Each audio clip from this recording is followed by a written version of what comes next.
Border ಮಟ್ಟ 95 kilometre ರಸ್ತೆ ಇವತ್ತು.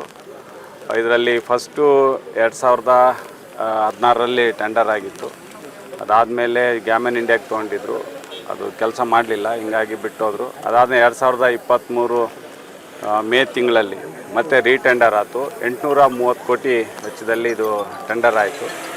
ಟೆಂಡರ್ ಆದಮೇಲೆ ಇದನ್ನು ಸೀರಿಯಸ್ ಆಗಿ SR ಕನ್ಸ್ಟ್ರಕ್ಷನ್ಸ್ ಕಂಪನಿ, ಆ ಕಂಪ್ನಿಗೆ ಟೆಂಡರ್ ಆಗ್ತದೆ. ಟೆಂಡರ್ ಆಗಿ ಫಾಸ್ಟಾಗಿ ಇವತ್ತು ಹೊಸಪೇಟೆಯಿಂದ ಅಪ್ ಟು ನಮ್ಮ ಕರ್ನಾಟಕ ಬಾರ್ಡ್ರ್ ಮಟ್ಟ ಇವತ್ತು ಆಲ್ಮೋಸ್ಟ್ ಆಲ್ 78% ಕೆಲಸ ಮುಗಿದಿದೆ. ಇನ್ನು 28% ನಮ್ಮ ಬೂನಹಳ್ಳಿ, ಗಾದಿಗ್ನೂರು, ಒಡ್ಡೇರಹಳ್ಳಿ ಅಲ್ಲಿ ಸ್ವಲ್ಪ ಇದೆ.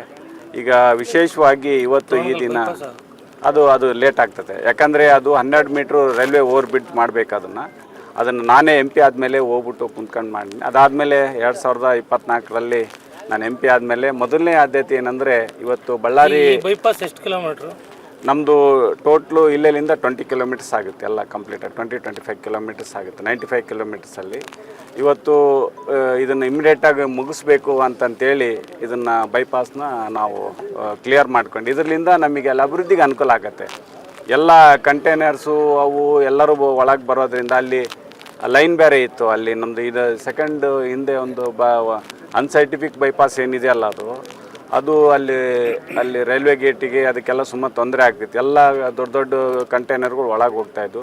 ಇವತ್ತು ನಾನು ಏನು ಜನ ವಿಶ್ವಾಸ ಇಟ್ಟು ನನಗೆ 2024ರಲ್ಲಿ ನನಗೇನು MP ಮಾಡಿದರು, ಅದಕ್ಕೆ ಪ್ರೀತಿಯಾಗಿ ಅಭಿಮಾನದಿಂದ ಅವರ ಒಂದು ವಿಶ್ವಾಸಕ್ಕೆ ತಕ್ಕಂಗೆ ಇವತ್ತು ಶುಕ್ರವಾರ ದಿನ ಇವತ್ತು ಇದನ್ನು ಉದ್ಘಾಟನೆಯನ್ನು ಮಾಡಿದ್ವಿ ಇವತ್ತೆಲ್ಲ. ಈಗ ಬಳ್ಳಾರಿ ನಗರ ದುರ್ಗಮ್ಮ ಗುಡಿ ಬಳಿ ಒಂದು 3 ವರ್ಷ ಆಯ್ತು ಅದಕ್ಕೆ ಫೌಂಡೇಶನ್ ಮಾಡಿ, ಇನ್ನೊಂದು ಬ್ರಿಡ್ಜ್ ಮಾಡಿ ದುಡ್ಡು ಕೂಡ ಕೊಟ್ಟಿದ್ದಾರೆ ಬುಡಾಯಿಂದ. ಖಂಡಿತ ಈಗ ಅದ್ರದ್ದು ಗೊತ್ತಿದೆ, 8 ಕೋಟಿ ಕೊಟ್ಟಿದ್ದಾರೆ ಅಂತ ಗೊತ್ತಿದೆ. ಕುಂತ್ಕೊಂಡು ನಾನು, ಶಾಸಕರು ಎಲ್ಲ ಭರತ್ ರೆಡ್ಡಿ ಅವರು ಎಲ್ಲ ಕುಂತ್ಕೊಂಡು ಈಗ ಫಸ್ಟ್ ಇದನ್ನು ಮುಗಿಸ್ಕೊಂಬಿಟ್ರೆ ನಮಗೆ ಟ್ರಾಫಿಕ್ ಕಡಿಮೆ ಆಗಿಬಿಡ್ತತೆ. ಅದನ್ನು ಬ್ಯೂಟಿಫಿಕೇಷನಿಗೆ ಅದಕ್ಕೆಲ್ಲ ಈಗ ಮೊದಲೇ ನಾನು ಮಾತು ಕೊಟ್ಟಿದ್ದೆ.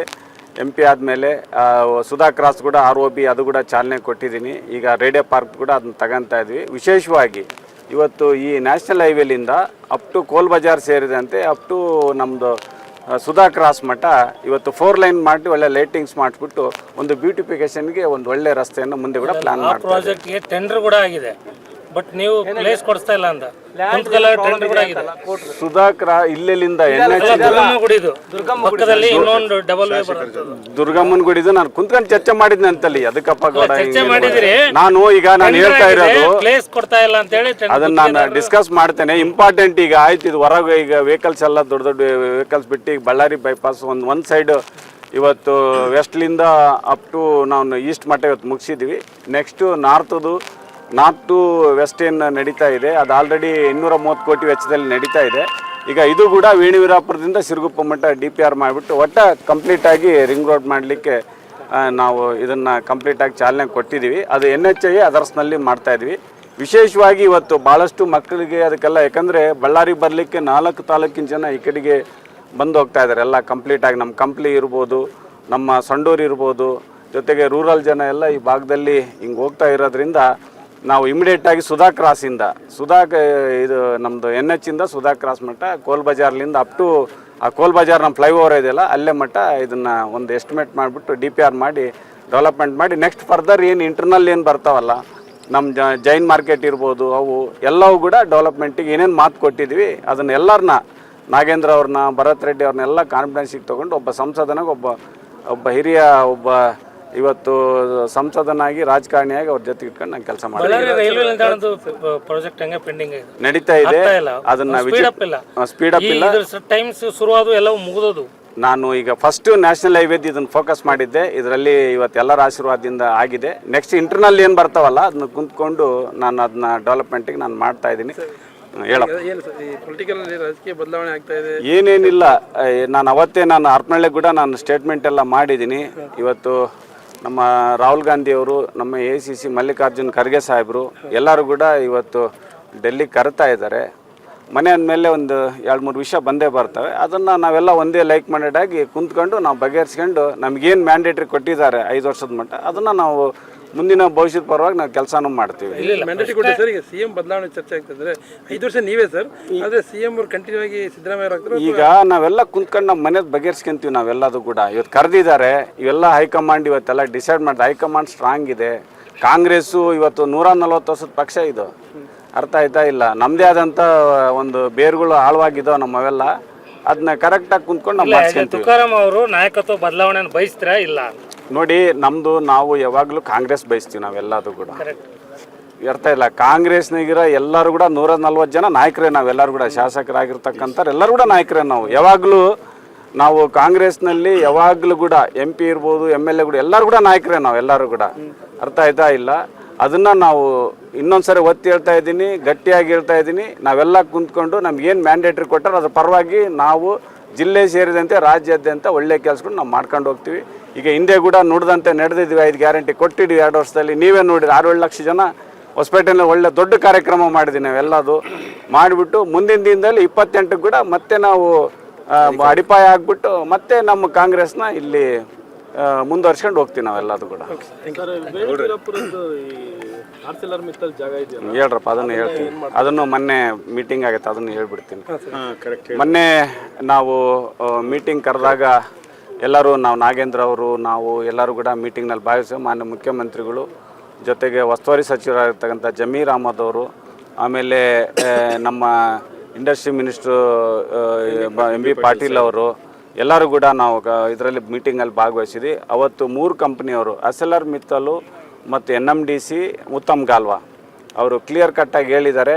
ಇವರು 2600 ಎಕರೆ 2659 ಎಕರೆ ಅಂತ ತೊಗೊಂಡಿದ್ದಾರೆ. SLR ಮಿತ್ತಲು ಪ್ಲಾಂಟ್ ಹಾಕಲ್ಲ ಅವರು ನಾವು ಮುಂದಿನ ದಿನದಲ್ಲಿ ನಾವು ಸರೆಂಡರ್ ಮಾಡ್ತೀವಿ ಅಂತ ಹೇಳಿದ್ದಾರೆ. ಅದರದ್ದೆಲ್ಲದು ಕೂಡ ಅದು ಕೂಡ ನಾವು ಅದಕ್ಕೆ ಏನು ಬೇರೆ ಆಲ್ಟರ್ನೇಟಿವ್ ಕಂಪ್ನಿ ತರಬೇಕು ಅಂತ ಕೂಡ ನಾವು ಪ್ಲ್ಯಾನ್ ಮಾಡ್ಕೊಂಡು, ಉತ್ತಮ್ ಗಾಲ್ವಾದವರು ಅವರು ಮೇ ತಿಂಗಳಲ್ಲಿ ಅವರು ಒಂದು ಕಂಪ್ಲೀಟಾಗಿ ಒಂದು ಇಕೋ ಫ್ರೆಂಡ್ಲಿ ಇಂಡಸ್ಟ್ರಿನ ಮಾಡಲಿಕ್ಕೆ 36,000 ಕೋಟಿ ಅವರು ಇನ್ವೆಸ್ಟ್ಮೆಂಟ್ ಮಾಡ್ತಾ ಇದ್ದಾರೆ.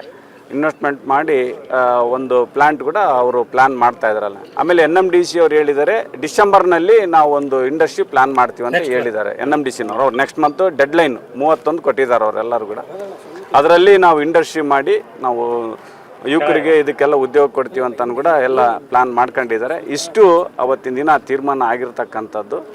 ನಾವು ಖಂಡಿತ ಈ ಭಾಗದಲ್ಲಿ ನಾನು ಹೇಳಿದೆ ಸರ್, ನಮ್ಮ ಉತ್ತರ ಕರ್ನಾಟಕಕ್ಕೆ ಈ ಭಾಗದಿಂದ ನಮಗೆ ಕಂಪ್ಲೀಟ್ ಅಪ್ ಟು ಬೀದರ್ ಮಟ್ಟ ಹೈದ್ರಾಬಾದ್ ಕರ್ನಾಟಕಕ್ಕೆ ಇಲ್ಲಿ ಇಂಡಸ್ಟ್ರಿ ಬರೋದ್ರಿಂದ ಚೆನ್ನಾಗಿ ಆಗ್ತದೆ. ಇಕೋ ಫ್ರೆಂಡ್ಲಿ ಇಂಡಸ್ಟ್ರಿಗಳಿಗೆ ನೀವು ಸಪೋರ್ಟ್ ಮಾಡ್ರಿ ಅಂತ ಹೇಳಿದಾಗ ಒಪ್ಕೊಂಡಿದ್ದಾರೆ. ಒಪ್ಕೊಂಡು ಇವತ್ತು ಅವತ್ತು ಮೀಟಿಂಗಲ್ಲಿ ತೀರ್ಮಾನ ಆಗಿದೆ.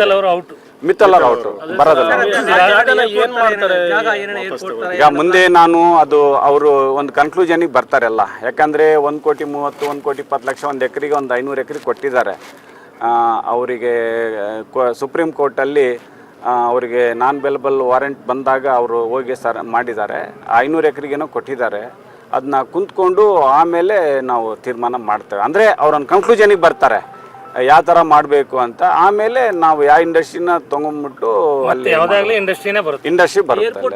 ಸ್ವಲ್ಪ ಸುದ್ದಿ ಇದೆ, ಯಾಕಂದ್ರೆ ಬಳ್ಳಾರಿಗೆ ಹೊಸಪೇಟೆಗೆ ಲಿಂಕ್ ಆಗ್ತದೆ ಜಿಂದಾಲ್ಗೆ. ಒಂದು ನಾನು ಕ್ಲಿಯರ್ ಆಗಿ ಹೇಳ್ತಾ ಇದ್ದೀನಿ, ಕನ್ಫ್ಯೂಷನ್ ಬೇಡ. ಅದು ಕ್ಲಿಯರ್ ಆಗೋ ಮಟ್ಟ ನಾವು ಯಾವುದು ಕೂಡ ಮೀಡಿಯಾ ಮುಂದೆ ಹೇಳಲಿಕ್ಕೆ ನಾನು ಇಷ್ಟಪಡಲ್ಲ. ನಾನು ಯಾವಾಗಲೂ ಕೂಡ ಏನು ಸತ್ಯಾಂಶ ಇದೆ ಏನಿದೆ, ಯಾಕಂದರೆ ಪ್ರಜಾಪ್ರಭುತ್ವ ನೀವು ಕೂಡ 4ನೇ ಅಂಗ ಇರೋದ್ರಿಂದ ಒಬ್ಬ ಜವಾಬ್ದಾರಿ ಒಬ್ಬ ಸಂಸದನಾಗಿ ನಾನು ಏನು ಹೇಳ್ಬೇಕು ಅದನ್ನ ಹೇಳ್ತಾ ಇದ್ದೀನಿ. ಅದು ಕ್ಲಿಯರ್ ಆಗೋ ಮಟ್ಟ ಯಾವುದು ಕ್ಲಿಯರ್ ಪಿಕ್ಚರ್ ಬಂದಿಲ್ಲ. ಇದೆಲ್ಲ ಬೇರೆ ಹೂವಪೋಕ್ ಇರ್ಬೋದು, ಬೇರೆ ಕೇಳಿ. ಈಗ ಈ NMDC ಅವರು ಕನ್ನಡಿಗರಿಗೆ ಮತ್ತೆ ಸ್ಥಳೀಯರಿಗೆ ಆದ್ಯತೆ ಕೊಡ್ತಾ ಇಲ್ಲ ಅಂತ ಹೇಳ್ಬಿಟ್ಟು ನೀವು. ಆಮೇಲೆ NMDC ಅವರು ಏನಾಗಿದೆ, 1972ರಲ್ಲಿ ಇಂದಿರಾ ಗಾಂಧಿ ಅವರು ಇವತ್ತು ಒಂದು 20 ಅಂಶಗಳ ಕಾರ್ಯಕ್ರಮದಲ್ಲಿ ಈ ಥರ ಕೈಗಾರಿಕೆ ಉದ್ಯಮಗಳು ಬರಬೇಕು, ಯುವಕರಿಗೆ ಉದ್ಯೋಗ ಸಿಗಬೇಕು, ಆ ಒಂದು ನ್ಯಾಚುರಲ್ ಒಂದು ಏನಾಗ್ತದೆ ರಿಸೋರ್ಸಸ್ ಏನಾಗಿದೆ ಅದು ಪ್ರಾಪರಾಗಿ ಯುಟಿಲೈಸ್ ಆಗಬೇಕು, ಯುವಕರ ಶಕ್ತಿನೇ ದೇಶದ ಶಕ್ತಿ, ಜೊತೆಗೆ ಅಭಿವೃದ್ಧಿ ಆಗಬೇಕು ಅಂತ ದೂರದೃಷ್ಟಿ ಇಟ್ಕೊಂಡು ಅಲ್ಲಿ ಮೈನ್ಸ್ ಕೊಟ್ಟು, ಇದೊಂದೇ ಮೈನ್ಸು ಸ್ಟೀಲ್ ಮಿನಿಸ್ಟ್ರಿ ಒಳಗಿದೆ, ಇದೊಂದೇ ಮೈನ್ಸು ಸ್ಟೀಲ್ ಮಿನಿಸ್ಟ್ರಿ ಒಳಗಿದೆ ಇದು. ಸೊ ಅಲ್ಲಿ ಕೊಟ್ಟು ಸ್ಟೀಲ್ ಅಥಾರಿಟಿ ಆಫ್ ಇಂಡಿಯಾಕ್ಕೆ ಅವತ್ತು ಭೂಮಿ ಪೂಜೆ ಮಾಡ್ತಾರೆ. ಕಾರಣಾಂತರಗಳಿಂದ steel authority of India plant ಹಾಕಲ್ಲ. ಆಮೇಲೆ PV ನರಸಿಂಹರಾವ್ ಅವರು ಇದ್ದಾಗ ಅವಾಗ ಎಕಾನಮಿ ರಿಫಾರ್ಮ್ಸ್ ಎಲ್ಲ ಬರುತ್ತೆ, ಅಂದರೆ ಗ್ಲೋಬಲ್ ಇನ್ವೆಸ್ಟರ್ಸ್ ಬರ್ಬೋದು, ಯಾರು ಬೇಕಾದ್ರೆ ಪ್ರೈವೇಟ್ನಲ್ಲಿ ಭಾಗವಹಿಸ್ಬೋದು ಅಂತೇಳಿ ಬಂದಾಗ ಅವಾಗ ಜಿಂದಾಲ್ JSW ಟಾಟಾದವ್ರು ಬಂದಿದ್ರು ಆಗಲಿಲ್ಲ. JSW ಅವ್ರು ಬಂದುಬಿಟ್ಟು ಪ್ಲಾಂಟ್ನ ಎಸ್ಟಾಬ್ಲಿಷ್ಮೆಂಟ್ ಮಾಡ್ತಾರೆ. ಫಸ್ಟು 3.5 ಮಿಲಿಯನ್ ಟನ್ಸು ಮಾಡ್ತಾರೆ. ಅಲ್ಲಿಂದ ಅವತ್ತು ಮೈನ್ಸ್ ಲೀಸ್ ಸಿಗೋದಿಲ್ಲ.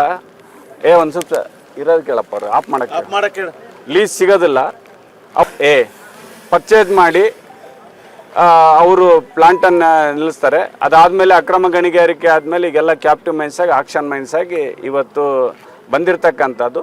NMDC ನಾನು ಇಷ್ಟೇ ಕೇಳಿದ್ದೆ, ಇಂದಿರಾ ಗಾಂಧಿ ಅವರು ಕೊಟ್ಟಾಗ ಉದ್ದೇಶ ಏನಿತ್ತು? ಲೋಕಲರಿಗೆ ಎಂಪ್ಲಾಯ್ಮೆಂಟ್ ಕೊಡಬೇಕು, ಅಭಿವೃದ್ಧಿ ಆಗಬೇಕು, ಆ ಥರ. ಇವತ್ತು NMDC ಅವ್ರು ಕೂಡ ಪ್ಲಾಂಟ್ ಹಾಕಲಿಲ್ಲ. 2010ರಲ್ಲಿ ತಗೊಂಡಿದ್ದು 2894 ಎಕರೆ ತೊಗೊಂಡಿದ್ದಾರೆ ವೇಣಿವೀರಾಪುರದದ್ದು. ಅದನ್ನೂ ಹಾಕಲಿಲ್ಲ. ಇವತ್ತಿನವರೆಗೂ ಮಾಡಬೇಕು ಅಂತೇಳಿ ನಾನು ಕೇಳ್ಕೊಂಡಿದ್ದೀನಿ. ಆಮೇಲೆ ಏನು ಮಾಡ್ತಾ ಇದ್ದಾರೆ, ಸ್ವಲ್ಪ ಗೈಡ್ಲೈನ್ಸ್ ಎಲ್ಲ ವೈಲೇಷನ್ ಮಾಡಿ ಸರೋಜಿನಿ ಮಹಿಷಿ ವರದಿ ಕೂಡ ಇವತ್ತಿನ ದಿನ ಇಂಪ್ಲಿಮೆಂಟ್ ಮಾಡ್ತಾ ಇಲ್ಲ. ಅದು 2014 ಮಟ್ಟ 2014 ಮಟ್ಟ ಇಲ್ಲೇ ನಡೀತೈತೆ ರಿಕ್ರೂಟ್ಮೆಂಟ್ ಎಲ್ಲ ಲೋಕಲರಿಗೆ ಕೊಡಬೇಕು ಅಂತ. ಅದಾದಮೇಲೆ ಹೈದರಾಬಾದಿಗೆ ಶಿಫ್ಟ್ ಮಾಡ್ತಾರೆ ಅವರೆಲ್ಲ. ನಾನು ಅನ್ಸೈಂಟಿಫಿಕ್ ಮೈನಿಂಗ್ ಕೂಡ ಇದೆ ಅವ್ರದ್ದೆಲ್ಲ ಕಂಪ್ಲೀಟ್ ಆಗಿ. ಫಾರೆಸ್ಟ್ನ ಹೆಂಗೆ ಬೇಕಂಗೆ ಸ್ಪಾಯ್ಲ್ ಮಾಡಿದಾರೆಲ್ಲ. ಬೇಕಾದಷ್ಟು ಔಷಧೀಯ ಸಸ್ಯ ಗಿಡಗಳಿದ್ದಾವೆ. ಮಾಡಬೇಕು, ದೇಶಕ್ಕೆ ಎಷ್ಟು ಬೇಕೋ ಅಷ್ಟು ತೆಗಿಬೇಕು. ಖನಿಜ ತೆಗೆದು ಅದು ಅಭಿವೃದ್ಧಿಗೆ ಎಷ್ಟು ಬೇಕೋ ತೆಗಿಬೇಕು. ಒಂದು ಗೌರ್ಮೆಂಟ್ ಕಂಪ್ನಿನೇ ಅನ್ಸೈಂಟಿಫಿಕ್ ಆಗಿ ಅವರು ಮರಗಳನ್ನೆಲ್ಲ ಕಡಿದು ಎನ್ವಿರಾನ್ಮೆಂಟ್ ಎಲ್ಲ ಸ್ಪಾಯ್ಲ್ ಮಾಡಿದ್ದಾರೆ. ಅದೆಲ್ಲ ಪತ್ರ ಬರೆದಿದ್ದೀನಿ ನಾನು, ಮುಂದಿನ ದಿನದಲ್ಲೆಲ್ಲ ನಾನು ಕೊಡ್ತೇನೆ. ಇವತ್ತೇನು ಮಾಡ್ತಾ ಇದ್ದಾರೆ, ಎಲ್ಲದನ್ನ ಅದನ್ನು ಟೆಂಡರ್ ಕರೆದು ಬಾಡಿಗೆ ಕೊಡ್ತಾ ಇದ್ದಾರೆ. ಕಾನೂನು ಪ್ರಕಾರ ಅವರೇ ಮೆಷಿನರಿ ತಂದು ಅವರೇ ಡ್ರೈವರ್ ಕ್ಲೀನರ್ಲಿಂದ ಅಪ್ ಟು GM ಮಟ್ಟ ಅವರೇ ನೌಕರಿ ಕೊಡಬೇಕು. ಆದರೆ ಅವರು ಕಂಪ್ಲೀಟಾಗಿ ಎಲ್ಲರೂ ಎಕ್ಸ್ಟ್ರಾಕ್ಷನು ಟೆಂಡರೇ, ಕ್ರಷಿಂಗ್ ಕ್ಲೀನಿಂಗು ಪ್ಲಾಂಟ್ ಎಲ್ಲ ಟೆಂಡರೇ, ಜೊತೆಗೆ ಆ ಪೆಲೆಟ್ ಪ್ಲಾಂಟ್ ಮಾಡಿದ್ದಾರೆ. ಅಲ್ಲಿ ಕೂಡ ಬೇರೆನಿಗೆ ಕೊಟ್ಕೊಂಡು 160 ಕೋಟಿಗೇನೋ ಟೆಂಡರ್ ಕರೆದಿದ್ದಾರೆ. ಇದು ಇಂಜಸ್ಟಿಸ್ ಆಗೋಲ್ಲ ಲೋಕಲ್ಲರಿಗೆಲ್ಲರಿಗೂ. ಅವ್ರಿಗೇನು ಮಾಡ್ತಾರೆ, SC ST ಇವೆಲ್ಲ OBCಗಳು ರಿಸರ್ವೇಷನ್ಗಳು ಹೋಗ್ತವೆ. ಅವ್ರು ಯಾರು ಟೆಂಡರ್ ತಗೊಂಡಿರೋನು ಯಾರು ಬೇಕು ಅವರಿಗೆ ಕರ್ಕೊಂಬಂದು ನೌಕರಿ ಕೊಡ್ತಾನೆ. ಈ ಥರ ಒಂದು ವ್ಯವಸ್ಥೆ ಮೇಲೆ, ಸಂವಿಧಾನದ ಮೇಲೆ ಗಾಳಿಗೆ ತೂರಿ ಇವತ್ತು ಮಾಡ್ತಕ್ಕಂಥದ್ದು ನಾನು ಗಮನಕ್ಕೆ ತಂದಿದ್ದೀನಿ. ಸ್ಟೀಲ್ ಮಿನಿಸ್ಟ್ರಿ ಇವರು ಕೂಡ, ನಮ್ಮ heavy industry ministry HD Kumaraswamy ಸಾಹೇಬ್ರಿಗೆ ಕೂಡ ನಾನು ಪತ್ರವನ್ನು ಕೊಟ್ಟಿದ್ದೀನಿ, ಗಮನ ಹರಿಸ್ಬೇಕು ಅಂತೇಳಿ. ಖಂಡಿತ ಬ್ರದರ್ ನಾನು ಮಾಡ್ತೀನಿ ಅಂತಂತ ಹೇಳಿದ್ದಾರೆ. ನಾನು ಕೂಡ ಒಬ್ಬ ಸಂಸದನಾಗಿ ಅಲ್ಲಿ ಸಂತೋಷ್ ಲಾಡ್ ಸಾಹೇಬ್ರು ಕೂಡ ಈಗ ಅಲ್ಲಿ ಕಾರ್ಮಿಕ ಸಚಿವರಾಗಿದ್ದಾರೆ ನಮ್ಮರೇ. ಜೊತೆಗೆ ನಾನು MP ಆಗಿದ್ದೀನಿ. ಇವತ್ತು ನಮ್ಮ ಧರ್ಮಪತ್ನಿಯವರು ಕೂಡ MLA ಆಗಿದ್ದಾರೆ. ಆ ಜನಗಳಿಗೆ ಒಂದು ಸ್ಟ್ರೀಮ್ ಲೈನ್ ಮಾಡಿಕೊಡ್ಬೇಕು ಅಂತ ನಿನ್ನೆ ಸ್ಟ್ರೈಕ್ ಮಾಡಿದ್ವಿ. ಅವರು 6ನೇ ತಾರೀಕಿಗೆ ಜಿಲ್ಲಾಧಿಕಾರಿ ನೇತೃತ್ವದಲ್ಲಿ ಮೀಟಿಂಗ್ ಆಗ್ತದೆ, ಹೈದರಾಬಾದಿಂದ ಬರ್ತಾ ಇದ್ದಾರೆ. ನಮಗಿಷ್ಟೇ ಹೇಳೋದು, ಸರೋಜಿನಿ ಮಹಿಷಿ ವರದಿ ಇಂಪ್ಲಿಮೆಂಟ್ ಆಗಬೇಕು. ಈಗ ಪಬ್ಲಿಕ್ ಸರ್ವಿಸ್ ಯೂನಿಟ್ಗಳೇ ಕೊಡ್ತಾ ಇದ್ರಿ, ಇನ್ಯಾರು ಕೊಡ್ಬೇಕು ನೌಕರಿಗಳು ಅಲ್ವಾ? ಹೇಳಿದ್ದೀವಿ, ಅದನ್ನು ಕೊಡಬೇಕು ಅಂತ ಡಿಮ್ಯಾಂಡ್ ಮಾಡಿದ್ದೀವಿ. ಆಮೇಲೆ ಇನ್ನೊಂದು, ಮೊನ್ನೆ 357 ಜನದಲ್ಲಿ 8% ಜನಕ್ಕೆ ಕೊಟ್ಟಿದ್ದಾರೆ ನೌಕರಿ ಅಷ್ಟೇ. ಅಂದರೆ BE ಮಾಡಿದವ್ರು ಯಾರೂ ಇಲ್ಲ. BE ಮಾಡಿದವ್ರು 137 ಜನಕ್ಕೆ ಒಬ್ಬರು ಇಲ್ಲ. ಅದರಲ್ಲಿ ಆ 200 ಜನ ಏನು ಬರ್ತಾರಲ್ಲ, ಅದರಲ್ಲಿ 157 ಜನದಾಗ ಒಬ್ಬರು ಇಲ್ಲ. 200 ಜನದಲ್ಲಿ ನಮಗೆ 29 ಜನ ಕೊಡ್ತಾರೆ. 5 ಜನ ಇವರಿದ್ದಾರೆ, ಚಿರುಗುಪ್ಪದವ್ರು ಇದ್ದಾರೆ, 24 ಜನ ಸೊಂಡ್ರು ಇದ್ದಾರೆ. ಬೇರೆ ಯಾರ್ಯಾರು ನೌಕರಿ ಕೊಟ್ಟಿಲ್ಲ NMDC ಅವರು. ಎಲ್ಲ ಕಂಪ್ಲೀಟಾಗಿ 40-38 ಜನನ ಅಲ್ಲಿಂದ ತಂದಿದ್ದಾರೆ, ನಾರ್ತ್ ಇಂಡಿಯಾಲಿಂದ. ಫುಲ್ ನಾರ್ತ್ ಅವರು, ತೆಲಂಗಾಣದವ್ರು ಬಂದಿದ್ದಾರೆ. ಇದು ಇಲ್ಲಿ ಲೋಕಲ್ ಜನಗಳಿಗೆ ಅನ್ಯಾಯ ಆಗಿದೆ. ಇದನ್ನ ಡಿಟೇಲಾಗಿ ಬರೆದಿದ್ದೀನಿ ನಾನೆಲ್ಲ. ಮುಂದಿನ ದಿನದಲ್ಲಿ 6ನೇ ತಾರೀಕು ಆ ಮೀಟಿಂಗಲ್ಲಿ ಸರಿ ಮಾಡ್ತಕ್ಕಂಥ ಒಂದು ಕೆಲಸ ಕೂಡ ನಾವು ಮಾಡ್ತಾ ಇದ್ದೀವಿ ಕಂಪ್ಲೀಟಾಗಿ. ಇಷ್ಟು ವಾಸ್ತವಾಂಶಗಳನ್ನ ಇದು ಇಂಡಸ್ಟ್ರಿ ಪರವಾಗಿರ್ತಕ್ಕಂಥದ್ದು. ಒಬ್ಬ ಸಂಸದನಾಗಿ ಇವತ್ತು ಏನು ನನ್ನ ಜವಾಬ್ದಾರಿ ಇದೆ, ಅಖಂಡ ಬಳ್ಳಾರಿ ಜಿಲ್ಲೆ ಜನತೆ ವಿಶ್ವಾಸಕ್ಕೆ ತಕ್ಕಂಡು ಇಷ್ಟು ನಾನು ಮಾಡ್ಕೊಂಡು ಹೊಂಟಿದ್ದೀನಿ. Thank you very much. ಬಳ್ಳಾರಿಯ ನಿರಂತರ ಸುದ್ದಿಗಾಗಿ ಬಳ್ಳಾರಿ ಬೆಳಗಾಯಿತು ಚಾನೆಲ್ನ ಸಬ್ಸ್ಕ್ರೈಬ್ ಮಾಡಿ ಹಾಗೂ ಬೆಲ್ ಐಕಾನ್ ಒತ್ತಿ.